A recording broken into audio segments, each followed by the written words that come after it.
I believe in music. All children have been exposed to some type of music. Whether we are little infants hearing the soothing sounds of a lonely single voice going in one ear and out the other, or like wind going through a tunnel, or as infants, we start to fabricate these words and start to understand them. As we progress into a teenager, we take those words once spoken to heart and start to live them. That's what I did.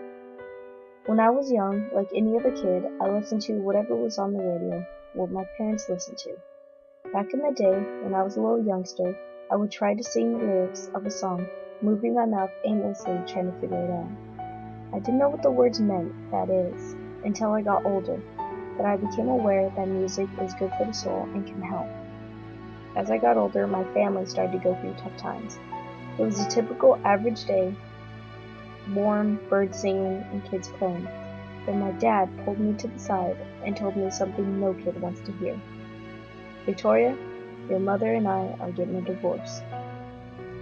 As the words slithered out my father's lips, it was as if I had been bitten by a snake.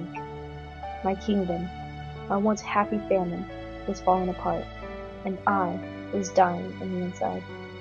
I felt my knees start to quiver. I was dumbfounded. I didn't know what to think or say. Dad reassuring me that everything would be okay. As the news sank in, it finally hit me, like a truck hitting a brick wall. I felt my heart stop, and I started to cry. I felt my world crumbling down to my feet. Who would I live with? Will I be with my brothers?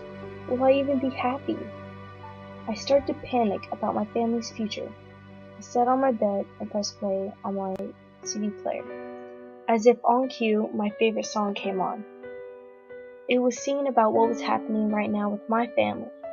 All I could do was cry.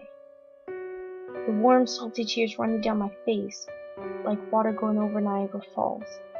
Somewhere in that time of me crying and thinking what life would be like, I started to think, maybe the reason why they were getting a divorce was my fault. As well as that, I started to believe in the state of mind, and I wanted to end my life. Not because of sadness, but because I thought things for my mom and dad would be easier with one less mouth to feed, one less body to bathe, and one less child to care for. That day, my whole world crashed. I didn't know what was going to happen with me or my brothers. All I knew is that I wanted to go back to the way things were, but it was too late. The arguments had taken their toll, and I couldn't take it anymore. As I sat there on my bed in disbelief and anger, my favorite song was playing. It was kind of relaxing. I started to take deep breaths. I closed my eyes and listened to the song's lyrics. Although that day the stress was very high and I wanted to give up, there was one line that kept me sane.